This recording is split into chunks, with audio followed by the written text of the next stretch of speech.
Vuelta, vieron que era cortita la pausa, no les mentimos. Ahora sí, nos vamos a meter de lleno con nuestro tema de hoy. Les recuerdo igual antes nuestras redes, @alguien_k y @quiero soda, como ven ahí en el Zócalo.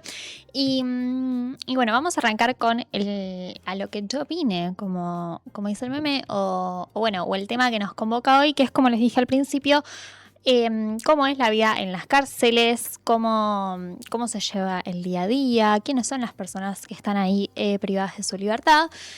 Y bueno, se desprenden un montón de cosas sobre eso. Hoy vamos a hablar sobre muchas de ellas, sobre la cultura, el deporte, los vínculos familiares, cómo es la situación de las personas LGBT. Bueno, todos esos temas vamos a estar tocando hoy. Pero bueno, para arrancar, vamos a ir un poco con la cuestión de las personas LGBT más de la comunidad. En las cárceles es un tema que creo que surge cada tanto como la duda, la cuestión de, bueno, cómo se trata, cómo se maneja, sobre todo en el caso de las personas transgénero y travestis en las cárceles, que bueno, son un tema, ¿no? Y son como una cuestión que alrededor de eso tiene muchas otras cosas. Mucho de lo que vamos a decir hoy parte de un informe que un poco les comentamos el programa pasado, el informe sobre la situación de los derechos humanos en el sistema penitenciario. Que bueno, ahí aparece un poco, bueno, esta idea de que obviamente durante el tránsito en las cárceles, todas esas cuestiones que las personas de la comunidad LGBT más viven en el día a día, esas cuestiones de desigualdad, esas cuestiones de discriminación, en el tránsito en la cárcel lo único que hacen es profundizarse. Y esto se da con un montón de condiciones y de cuestiones que vemos en nuestra sociedad. Pero bueno, ya que estamos hablando de esto, durante la privación de la libertad, esas condiciones, esos obstáculos y esa vulnerabilidad se profundiza muchísimo más. Entonces, lo que hace en parte este informe y otras asociaciones es pensar, bueno, de qué forma aparecen vulnerados algunos derechos, de qué forma se vive el día a día, qué obstáculos aparecen durante esta estadía. En la actualidad, yo no sé qué tanto, como saben, cómo se maneja esto. Yo creo que en sí de las cárceles sabemos muy poco, entonces casi cualquier cosa que hablemos en este programa nos va a pasar eso, ¿no? Como decir, che, o sea, ¿por qué uno no se entera de nada de lo que está pasando? Sí, y hay quizás tanta serie o tanto película que quiere mostrar cómo es la vida en la cárcel y lo más probable es que sea muy distinto, o sea, que todo sea medio, no una exageración, pero no podemos tomar como referencia o creernos que sabemos qué pasa dentro de la cárcel por haber visto El Marginal, por ejemplo, ¿no? Sí, tal Em, cual. Y tampoco escuchándonos acá nosotras, o Tal sea, lo cual. vamos a decir, tampoco nos vamos a hacer las que conocemos todo y sabemos todo, pero bueno, sí les podemos compartir una parte de este mundo que estuvimos investigando. En la actualidad, en las cárceles, las personas travestis y trans se alojan en unidades penitenciarias para mujeres, tanto femeninas como masculinidades, para mujeres cis, en pabellones que son especializados y particulares para personas travestis y trans. Esa es como la forma de manejarse hoy en día. Todas las unidades penitenciarias lo tienen, no, desde ya. En este momento las que más tienen esos pabellones habitables y en uso son las que están en provincia de Buenos Aires, sobre todo la de Ceiza. Pero bueno, esta es como la forma de manejarse. En las unidades de mujeres cis hay un pabellón que está destinado a estas comunidades. Sin embargo, hace poco, el año pasado, salió un decreto, el decreto número 61/2025, en el que dice que justamente la administración penitenciaria va a determinar el lugar de alojamiento, de traslado de estas personas según el sexo consignado en su documento al momento del hecho por el cual fueron detenidas, independientemente de su identidad de género actual. Esa fue una resolución reciente donde, bueno, justamente vemos esto, ¿no? Como la diferencia en ese trato, la problemática que aparece a la hora de alojar a estas personas detenidas. Pero bueno, llama bastante la atención como pensar, Ujú. bueno, habiendo ya un sistema, una infraestructura como destinado a eso, que podía funcionar mejor o podía funcionar peor, esto parece un poco un paso hacia atrás en esa política de, bueno, van a ser alojadas según el sexo de su documento a la hora del hecho cometido, que bueno, obviamente depende en muchos casos hace cuánto fuera y si coincide o no coincide, pero hay una intención detrás que va muy en contra de esta comunidad de una forma bastante clara. Igual, de todos modos, eso no tuvo, o sea, desde que existe la norma no hubo grandes cambios en como traslados o en los pabellones. Digo, las personas que ya estaban en estos pabellones travestis y trans siguieron viviendo ahí, no se las corrió el lugar. Pero bueno, que exista la norma que dice que podría hacerse, por más de que no se haya aplicado hasta el momento, tampoco es muy tranquilizador, digamos. Como que sigue estando eso ahí, esa posibilidad y esa herramienta. Así que bueno, esa es una de las cosas como importantes que han pasado sobre todo el último año con respecto a eso. Y después, bueno, algunos de los obstáculos del día a día de las personas travestis y trans en contexto de encierro. Los principales, al menos este último año, el informe del que estoy hablando es de 2025, o sea que analiza este año, pero analiza todo el 2025, habla mucho sobre el acceso al trabajo y el acceso a la salud. En cuanto al acceso al trabajo, principalmente es una cuestión que no solamente afectó a las personas LGBT+, afectó a todos en la cuestión de reordenamiento y cierre de talleres en los que se puede trabajar en las cárceles. Pero bueno, en este caso se cerraron algunos talleres en los que particularmente había más presencia de personas trans, que son en los de carpintería y de faxina. Que bueno, con ese cierre y reordenamiento de vuelta, ¿no? O sea, hay menor acceso al trabajo en general de toda la población, pero es un poco lo que hablábamos antes, o sea, nosotros lo vemos en nuestra sociedad, digo, ya de por sí es difícil a veces el acceso, a veces no, es difícil el acceso al trabajo por parte de personas travestis y trans. Cuando hay menos trabajo, eso impacta más en las personas a las que ya les costaba acceder al trabajo, digamos. O sea, si no son decisiones particulares como así orientadas, son cosas que están atravesando todos. En la vulnerabilidad que tienen estas personas, bueno, se nota mucho más y aparece mucho más. Y además porque las personas trans y travestis suelen ser las que menos tienen visitas familiares y vínculos familiares por fuera de las unidades penitenciarias.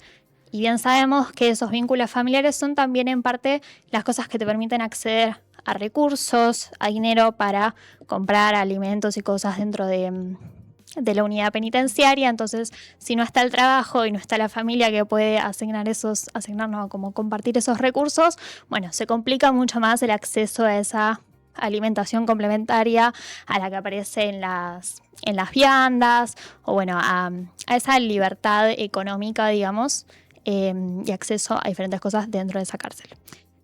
Ahí tenemos uno, acceso al trabajo. Yo les nombré dos, acceso al trabajo y acceso a la salud. En cuanto al acceso a la salud, primero, hay bastantes menos profesionales vinculados a las cárceles durante 2025 comparado a los que hubo durante 2024. Eso impacta de vuelta a todas las unidades, y en el caso particular de las personas travestis y trans, se mantuvo todo lo que es los medicamentos crónicos y la entrega de medicamentos para enfermedades crónicas. Sin embargo, sí se frenó durante un tiempo, y cuando volvió como con mucha menos frecuencia y mucha menos cantidad, lo que son los tratamientos hormonales. Entonces hubo un tiempo que fue de marzo a junio de 2025, donde esos tratamientos hormonales estuvieron frenados para todas las personas en unidades penitenciarias. Y después volvieron, pero volvieron de forma mucho menos frecuente, en menores cantidades, lo cual, bueno, obviamente afecta a un tratamiento que tiene que tener cierta continuidad. Estas, son como algunas cosas destacadas. Obviamente hay mucho más, pero bueno, de esto, ¿no? Como del día a día y de cómo fue ese día a día y esos obstáculos de personas travestis y trans en las cárceles. Después vamos a saltar a otras cosas. Siempre frente a estas problemáticas, o a todo en la vida, las cosas que más nos salvan, nos sacan de esos lugares, son en parte la cultura, el compartir, el deporte, y bueno, un poco de eso vamos a hablar ahora, ¿no? Sí, exactamente. Bueno, toda esta información que voy a compartir ahora está sacada de la página web del Gobierno Nacional, puntualmente en la parte que es de Ministerio de Seguridad y Servicio Penitenciario Federal, que es la información que baja el Gobierno Nacional. En este caso, como siempre, todo lo que después se pueda decir en una página web hasta que se haga realidad, bueno, ese puede ser otra cosa. Pero bueno, el sistema o el régimen penitenciario, también llamado de progresividad, es justamente el proceso en el que las personas que están privadas de su libertad tienen que atravesar, ¿no? Deben cumplir entre sus deberes y también sus derechos o obligaciones. Bueno, ahí está, comentaba lo que figura en la página web, que comenta un poco qué es este régimen. Y entre los derechos que tienen los privados de su libertad es el acceso tanto a poder terminar sus estudios, ¿no? De los niveles obligatorios, como puede ser nivel medio, o también la posibilidad de nivel superior. Y bueno, tienen distintas tanto actividades, lo que puede ser entre biblioteca y cultura o deportes como educación física. Y pueden desempeñarse estudiando distintas carreras, bueno, como en convenios con distintas universidades nacionales. Después vamos a comentar algunas de ellas.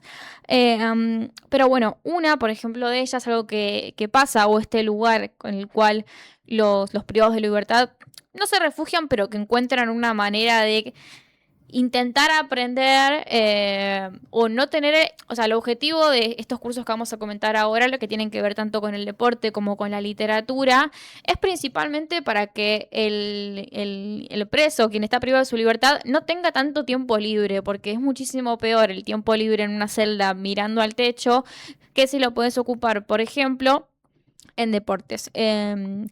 Uno de los mejores ejemplos que explica qué pasa con el deporte dentro de las unidades penitenciarias es lo que pasó con la Fundación Espartanos. Los Espartanos es un club que en el año 2009, quien ahora es el director de la fundación, Eduardo Coco Derigo, que es abogado y ex rugbyer, va al penal de San Martín de máxima seguridad por un tema laboral y se encuentra con que los presos estaban como con mucho resentimiento y demás, y dijeron, claro, no tienen nada para hacer. Entonces ahí propuso ir él a entrenarlos con el deporte de rugby, lo cual la respuesta es, che, pero el rugby, que es un deporte agresivo, no les va a ayudar en nada. Entonces volvió 15 días después y se encontró con que los presos podían liberar esa agresividad aprendiendo y entrenándose. Y aparte hay algo del rugby que tiene mucho que ver como con el trabajo en equipo, con la comunidad, Total. que bueno, es muy fuerte y en estos contextos de encierro también, nada, es una pata que un poco falta. Sí, totalmente. Muchos de quienes ejercen este deporte, sea en las unidades penitenciarias o por fuera, hablan de los valores que intentan integrar o las dinámicas de juego. Después podemos hablar si se ven reflejadas en la sociedad o no, pero que se supone es la bajada que los clubes de este deporte quieren dar.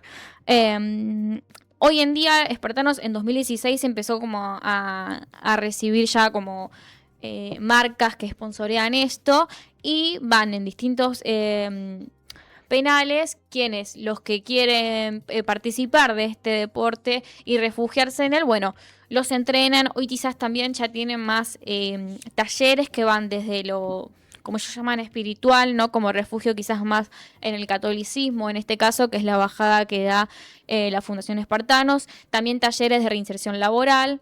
Y podemos ver un video de su página web de, bueno, el ejemplo de una chica que estaba presa y que, bueno, pudo participar y demás. O sea, ellos pueden jugar estando dentro del penal, o sea, estando presos se entrenan para que después a la hora de salir, de que ya se liberen, bueno, tengan un club, o sea, ya estén metidos en algún grupo o algo que les permita como seguir encaminados en lo que sería el buen camino. Sí, cierta reinserción social también, que, bueno, Claro, como parte de un club. más Es allá bastante de la fuerte. laboral, sí. Y bueno, este es un ejemplo. Esto lo hacen tanto para varones como mujeres. También hay equipos de mujeres que se crean, que crean la fundación. Y eso se replicó también en distintas provincias. Y después empezaron a salir diferentes fundaciones. Por ejemplo, en Mendoza está Los Caciques. Y bueno, es una dinámica o una escapatoria quizás, o al menos quien lo plantea, Coco, que es este director, que dicho sea de paso, también tienen una serie en Disney que cuentan cómo es que se creó la fundación y demás. Que, bueno, la idea era eso, como decían, ¿cómo va a pasar que al salir un preso le den bola y no esté metido en cualquier tema? Decía, bueno, pero ellos eran líderes, así como quizás eran líderes en los barrios populares o en villas, ese es el objetivo, o sea, que al llegar al lugar y eran vistos como líderes, bueno, se pongan y hablen con chicos de 13, 12 años e intenten de inculcarle este deporte. Y vamos a ver, puede ser un pedacito de esto que mostrabas. Sí, no sé si está...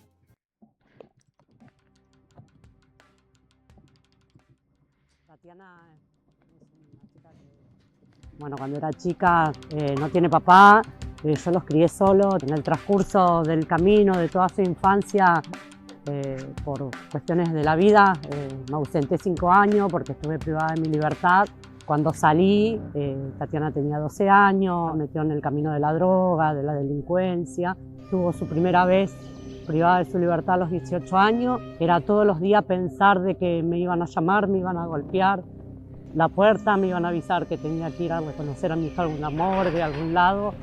Se puso peor, volvió a estar privada de su libertad. Salió con la mentalidad de salir adelante, que quería tener su familia, que quería recuperar a su hijo. Y la verdad que debo reconocer que a lo primero esos son los entrenamientos, este ¿no? deporte no que como hacen algunos estaba dentro en contra, porque para mí era un deporte de las unidades, salvaje, también después lo hacen afuera. Bueno, esta chica Tatiana salió, o sea, cumplió su condena y quizás también incluso al tener como determinadas buenas conductas les permiten salir antes. Y bueno, son imágenes que se pueden ver como de cuánta gente hay. O sea, en la fundación esta particularmente llegó a otros países, o sea, está España, Chile, El Salvador. Y bueno, empezó así como un abogado que fue al penal de San Martín y llegó muy lejos. Sí, hay también, además de la serie Disney, que me imagino que va a estar muy buena, una charla TED de este Coco que cuenta como todo ese proceso y esos primeros encuentros, cómo fueron y bueno, los efectos o bueno, las cosas que vio y que le decían también las personas que habían participado del taller. Y bueno, está bastante buena y es cortita, 15 minutos, como cualquier charla TED. Que nada, para los que quieran como conocer un poco más, me parece que está bueno y lo cuenta muy bien, digamos. Sí, incluso para quienes quieran sumarse como voluntarios o donar, en la página de la fundación está toda la información para hacerlo, ya que como les digo, intentan como que estén involucradas no solamente la gente que está dentro del servicio penitenciario, que alguien más lo pueda hacer. Sí, tal cual. Incluso me parece que participan de torneos, estando todavía en contexto de encierro, también como que tienen salidas a torneos. Sí. Y como participar como club de torneos por todos lados. Y creo que también es parte de esto, ¿no? Como no es solamente una cuestión que pasa dentro de la cárcel, sino algo que se extendió mucho más. Total. Bueno, ¿estamos con los espartanos o tenías algo más sobre eso? Sí, a la parte del deporte estamos. Listo. Vamos ahora entonces a hablar sobre los jóvenes, los niños y los adolescentes. Y también sobre todos los vínculos familiares dentro de los contextos de encierro. Vamos a ver ahora el testimonio de una influencer, capaz que la conocen, que se llama Caro o Carito Müller o Müller, no estoy tan segura cómo se pronuncia su apellido, pero bueno, ella es influencer, hace mucho contenido con su hija, peleó en las veladas estas de boxeo de Párense de Manos, y bueno, y es conocida así por su actividad en redes sociales. Hizo una entrevista hace poco con Sofía Calvo, hablando un poco de su historia familiar, que bueno, no es algo que ella hable tanto en sus redes, pero bueno, sí que que contó en este espacio y que tiene que ver con todo lo que estamos charlando ahora. La mamá de ella fue presa por matar a la abuela de ella. Ella era bastante chica y eso generó toda una ruptura, una complejidad dentro de su vínculo familiar cercano, donde ella era chica y tenía un montón de sentimientos encontrados. Lo cuenta, dice como, bueno, yo por un lado tenía mucho miedo de que mi papá y de que mi hermano se enojaran conmigo por querer ver a mi mamá, y yo por otro lado la quería ver, y yo sabía todo lo que había hecho, y yo sabía que ella a mí también me quería pegar, y yo sabía que ella a mí me quería matar en su momento, y la quería ver igual. Y en el momento, ella cuenta como la historia del momento en donde tienen la conversación con ella y con su hermano sobre si se iban a querer vincular o no con su mamá. Y bueno, y habla de ese momento y habla que su hermano dijo en ese momento no, y ella tampoco, y ella como que, bueno, le dio ahí una cosa de no poder decir en ese momento lo que a ella le pasaba, de que a ella le hubiera gustado, pero bueno, también tenía ese miedo y esa cosa de bueno, no terminar de entender bien todo lo que estaba pasando. Por lo tanto, bueno, no la vio. Vamos a ver un pedacito de esta entrevista para bueno, que cuente ella en sus propias palabras.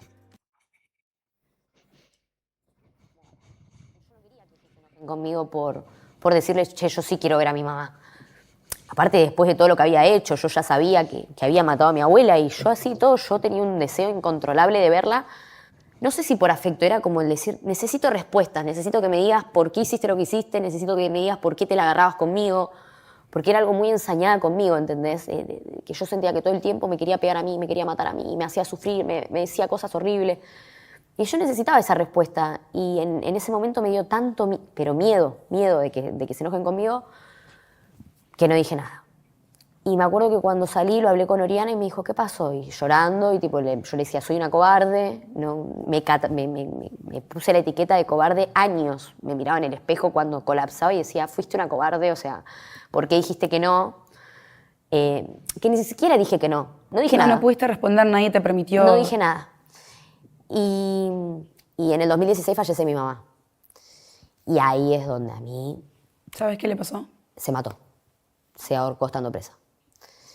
Ahí es donde mi cabeza hizo, pero un latigazo que a día de hoy te juro que lo recuerdo como la peor etapa de mi vida, pero sin duda. Y lo que a mí se me sumó en el hecho de que mi mamá no es que falleció porque se durmió un día y se murió. Mi mamá se colgó. Claro. Fue premeditado.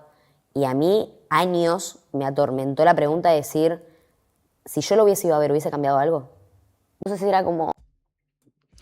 Bueno, acá es durísima la historia que cuenta. A uno le da Es una como... cosa peor que la otra, o sea. Sí, realmente, como piel de gallina pensar en estas situaciones, pero bueno, es parte de esto, de todos los vínculos familiares, las relaciones sociales que hay alrededor de esa persona privada de su libertad. Es hace bastante poco que se empieza a ver y a pensar en las familias de las personas privadas de su libertad como también afectadas por los contextos de encierro.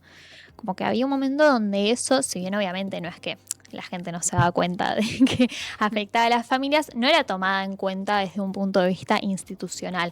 Y acá vemos un ejemplo súper claro, o sea, de cómo es recontra... influyente e impacta en las vidas de todas las personas alrededor de la persona privada de su libertad estas situaciones. A partir de esto, de que se empieza a ver como, bueno, ya tenemos que prestar atención a toda esa vida familiar y ese tejido que se rompe, es que empiezan a surgir muchas recomendaciones, muchas nuevas reglas. Hay lo que se llaman las reglas Mandela, que son...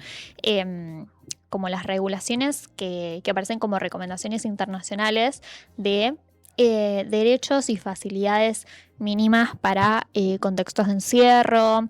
La Corte Interamericana de Derechos Humanos también tiene muchas declaraciones y muchas recomendaciones sobre esto, justamente como, bueno, cómo manejarse con diferentes ámbitos de la vida de las personas privadas de su libertad. En todo lo que tiene que ver con vinculaciones familiares y relaciones con su familia, dice un montón de cosas. O sea, habla de la adoptación de políticas públicas que reconozcan el rol central del vínculo familiar en la reinserción social, la implementación de medidas para facilitar el contacto regular, la previsión de prácticas degradantes, la producción de información sobre la situación familiar de las personas. Bueno, muchas recomendaciones que no las voy a leer todas porque se hace un poco un choclo.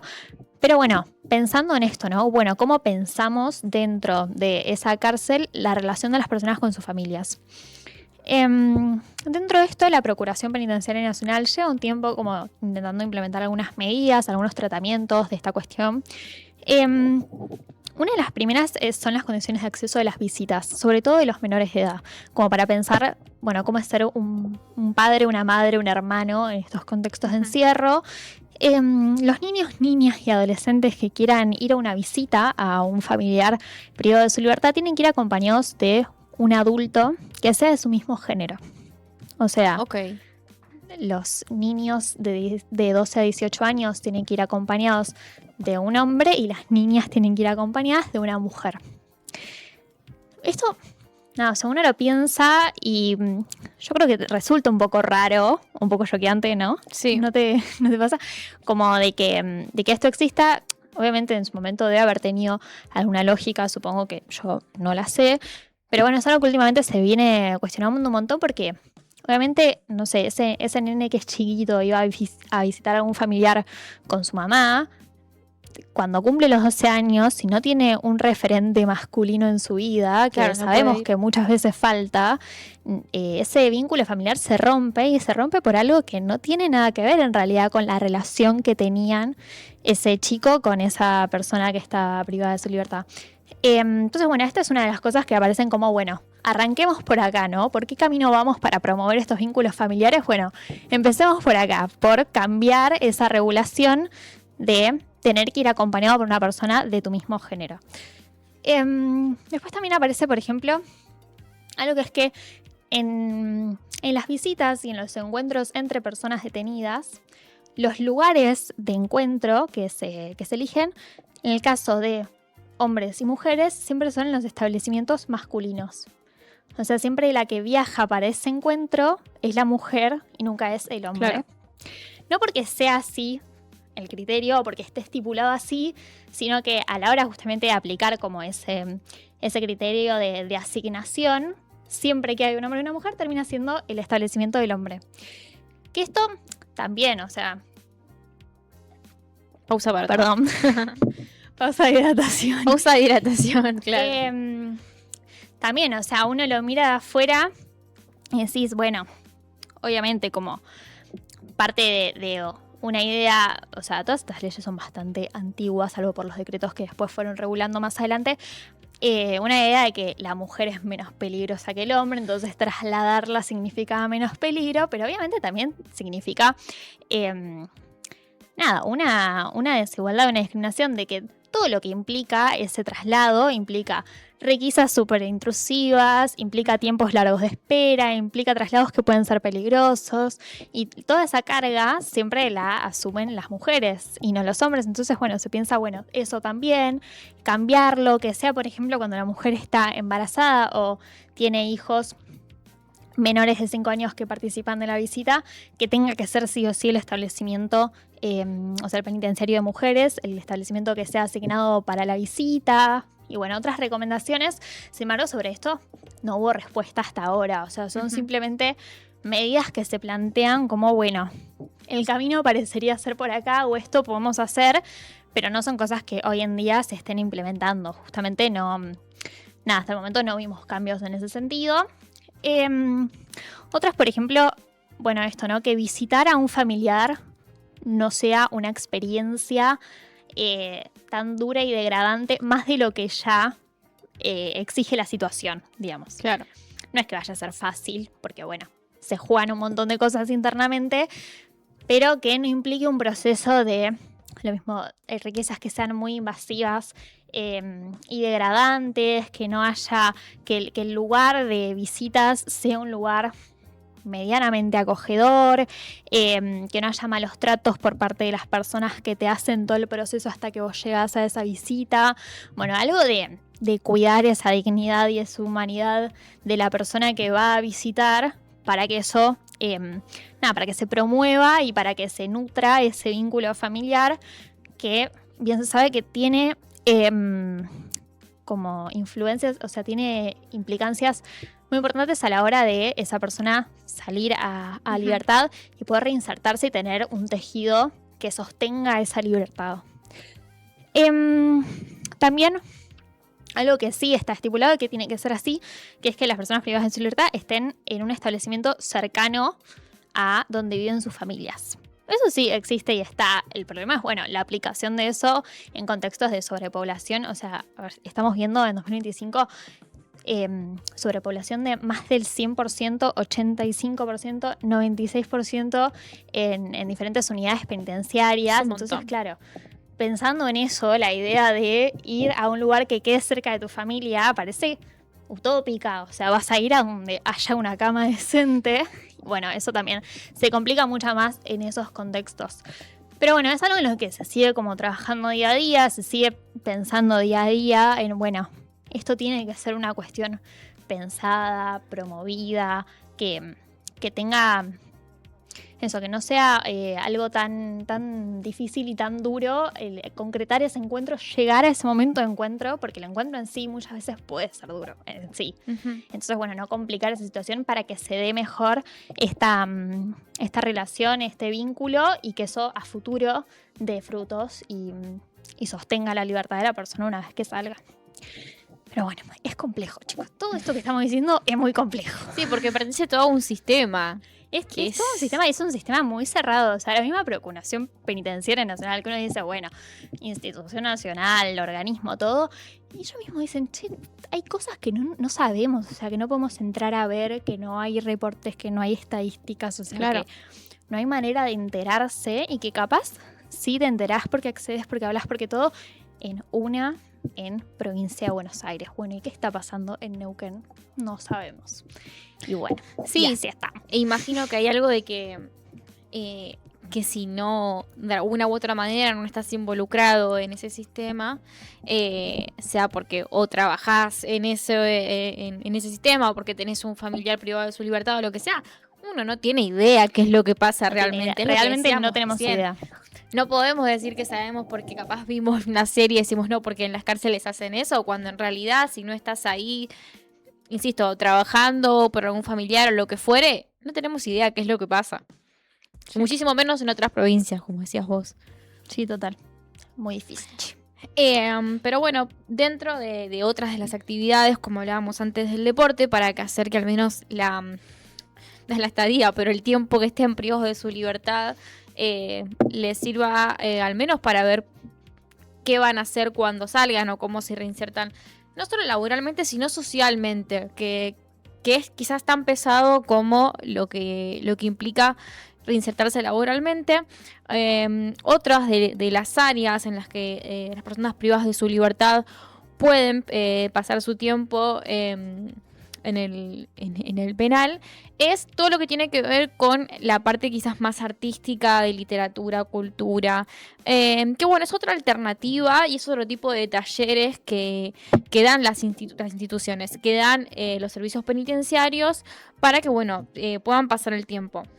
Puntualmente, el sistema penitenciario bonaerense creó lo que se llama los pabellones literarios para la libertad, que, bueno, son justamente talleres donde los presos tienen como talleres para aprender sobre escritura, para leer. Hay un montón de bibliotecas y un montón de fundaciones que van haciendo una colecta de libros para que estén en los servicios penitenciarios. Puntualmente este que les comentaba recién de los pabellones literarios para la libertad funciona en 157 pabellones de 59 dependencias carcelarias y participan casi 10.000 personas en estos talleres, 10.000 personas que están bueno, justamente privadas de su libertad, y hay como también 133 voluntarios, ¿no?, que colaboran y que van para que esto se pueda llevar adelante. El objetivo de esto es principalmente bajar la violencia interna que hay dentro de los penales y que, de algún modo, diría yo, se aclimaten las aguas, o sea, hacer lo posible para bajar quizás la violencia interna que no deja de haber pese a estos talleres, pese al deporte, porque también hay una realidad que es que no todos los presos tienen la intención de, bueno, voy a un taller y paso el tiempo ahí aprendiendo y tal.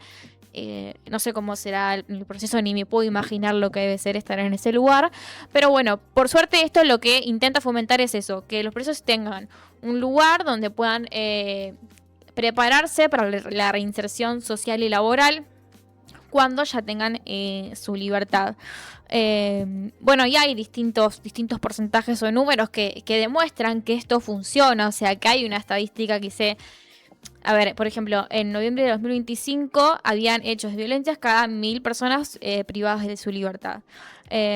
Pero puntualmente en estos pabellones, en los pabellones literarios, esa tasa era de 3,3%, o sea, en comparación a estos 1000 presos, que cada 1000 presos había esta tasa de violencia, era de 8,26%. O sea, 5 puntos menos. Drástico.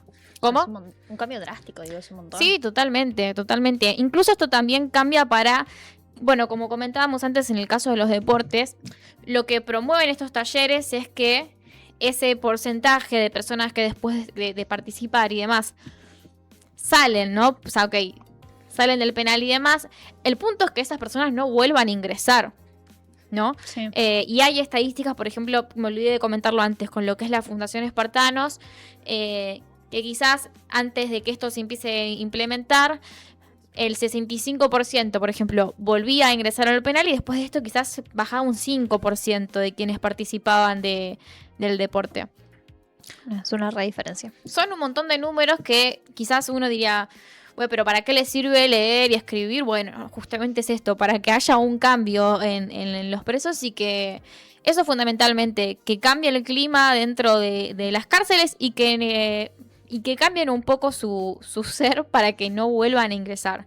Uno de los programas, además de del Servicio Penitenciario Bonaerense, lo creó la UBA, puntualmente la Facultad de Filosofía y Letras, que es el programa de extensión en cárceles.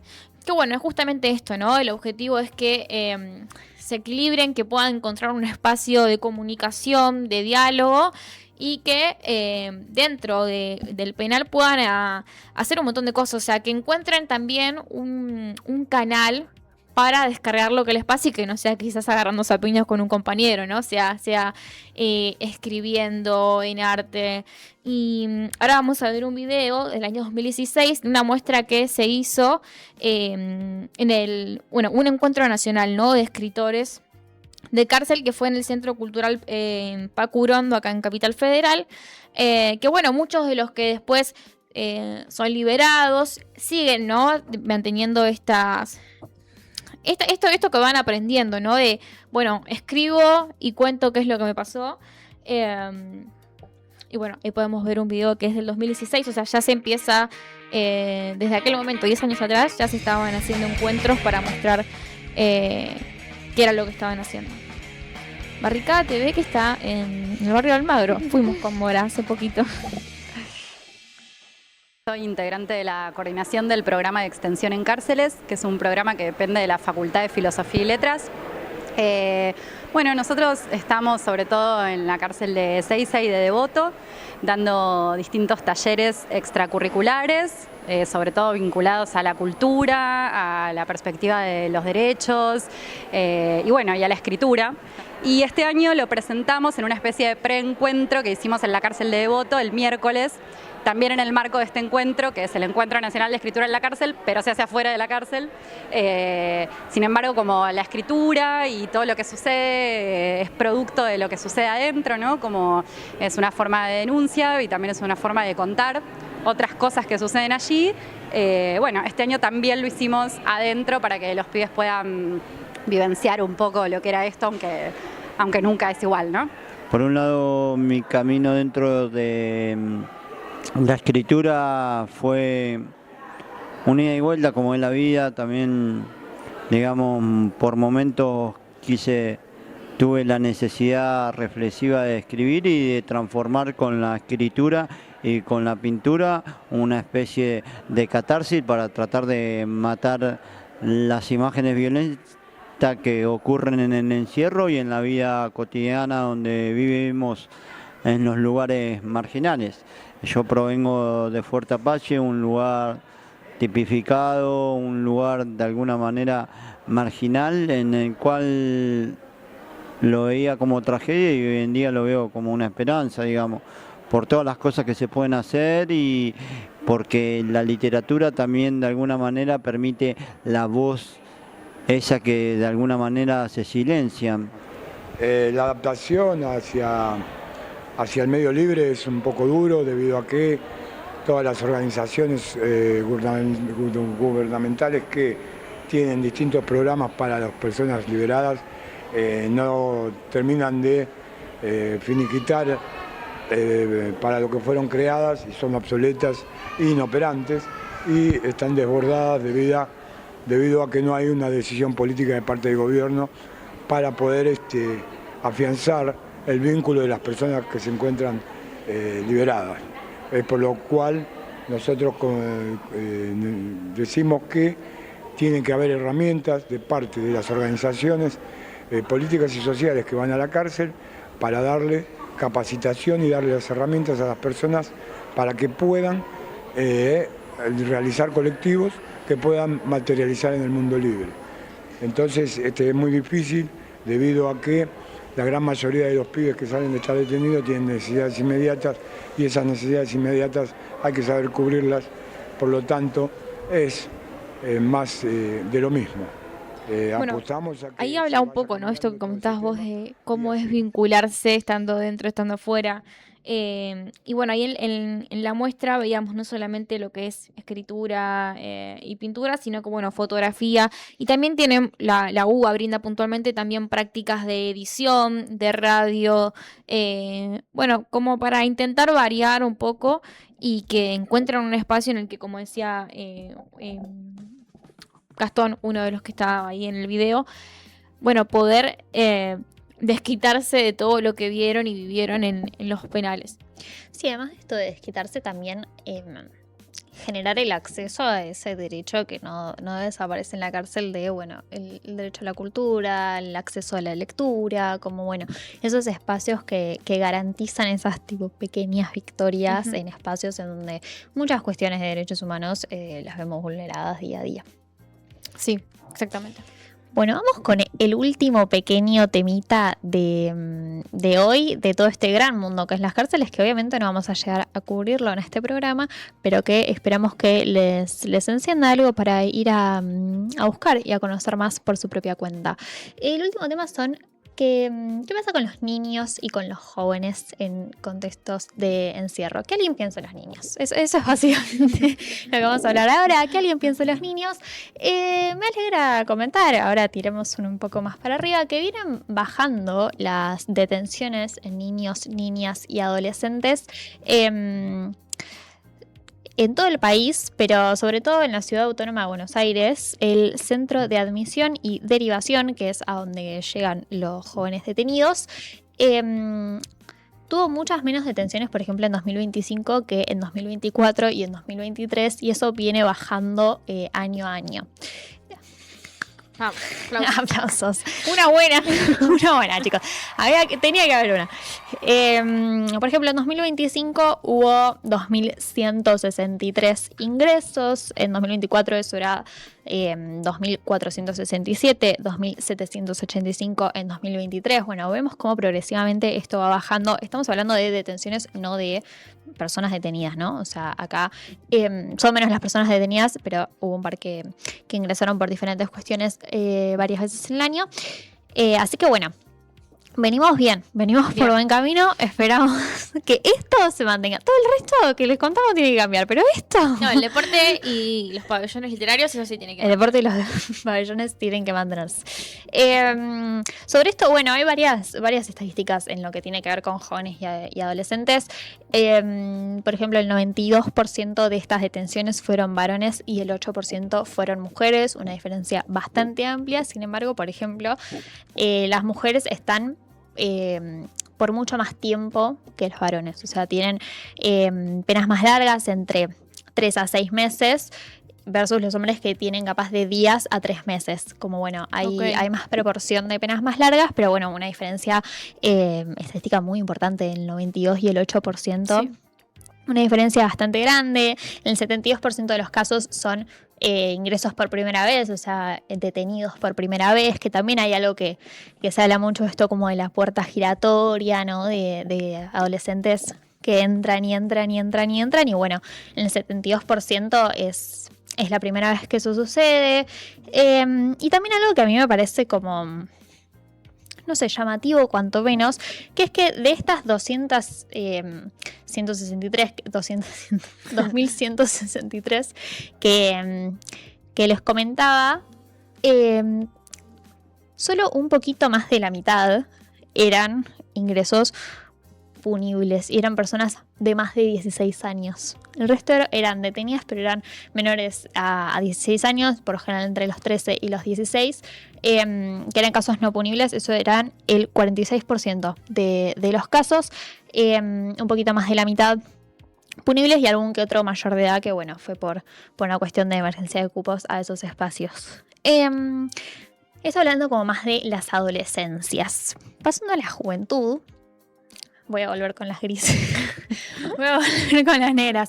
No, pero hay una cuestión bastante preocupante en el Complejo Federal de Jóvenes Adultos en Provincia de Buenos Aires, que está habiendo hace ya más de un año, o sea, desde fines de 2024, cuestiones muy preocupantes de situaciones de violencia entre detenidos. Okay. ¿Por qué?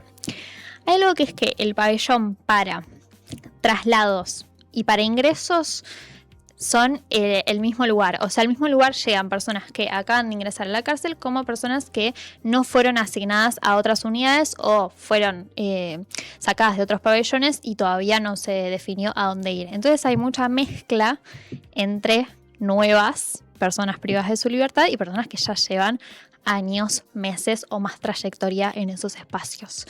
Esto genera un montón de situaciones de violencia. De hecho, es una de las situaciones que más se buscan evitar en los contextos de encierro, mezclar a estas poblaciones.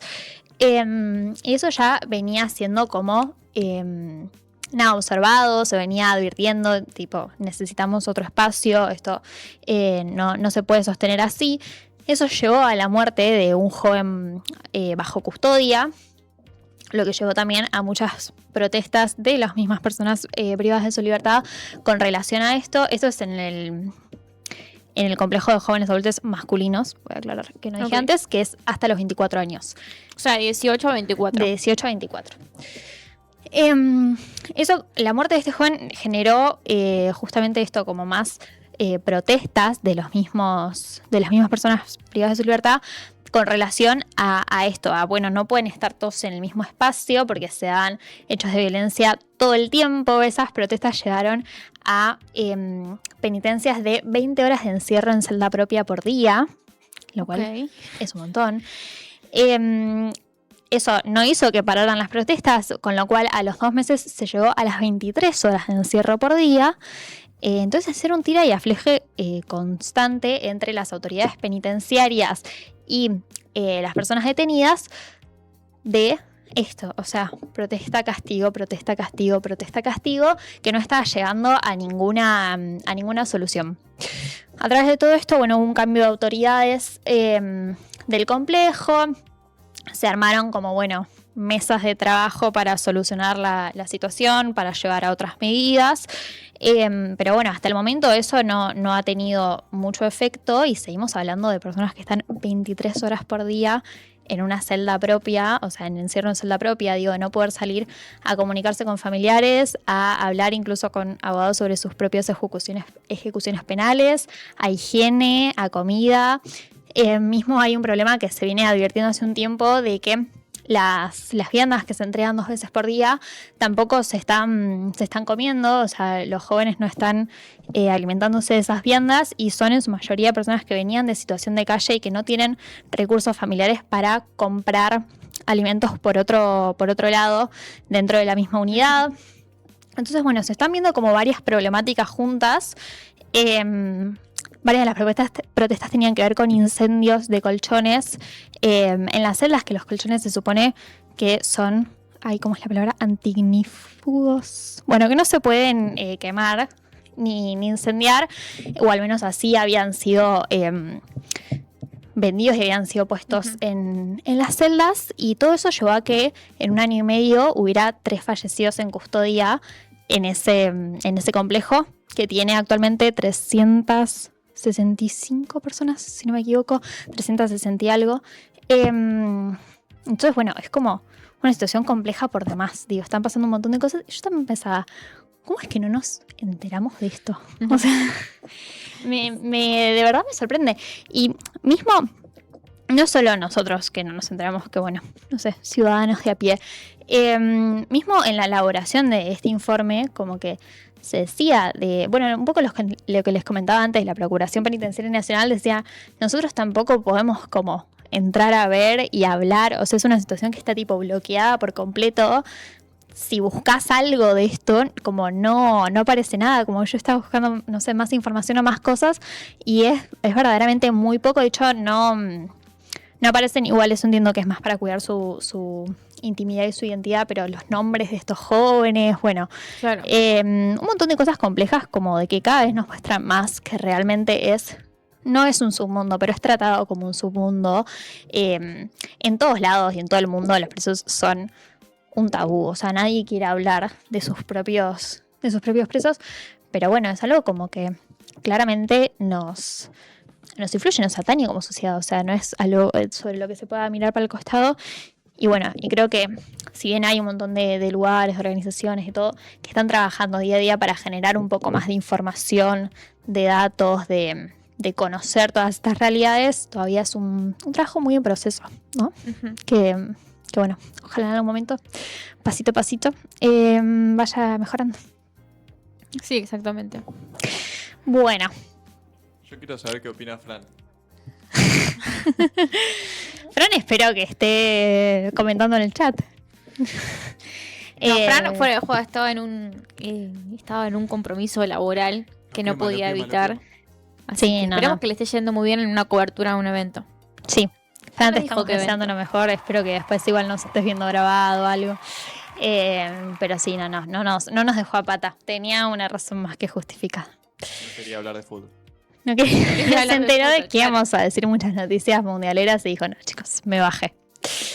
Bueno, dicho todo esto, espero que les haya gustado mucho el programa. No se olviden de seguirnos en nuestras redes sociales, @alguien_cae, quiero soda en Instagram, quiero soda y alguien cae en YouTube, de suscribirse, de mandarles todos los videos a sus amigos, de comentar, de likear, de seguir, de todo lo compartir que... los reels. De compartir los reels. Guardarlos. Interactuar. Y todo lo que les parezca digno y conveniente. Vamos a empezar a saludar, ¿no? A toda la gente parte de este programa. No se olviden que nos encontramos todos los lunes a las 3 de la tarde por este mismo canal. Primero que nada, a Juancito Mango, nuestro productor estrella. Podemos ya dar las gracias al resto del equipo. A Valentina, que se suma a este equipo. No sé si querés decir algo. No, es mucha exposición para el primer programa, lo vamos a dejar ahí, pero bueno, se suma a este equipo también para darnos una mano con la producción, así que esperemos que le estén dando desde su lado una calidad bienvenida.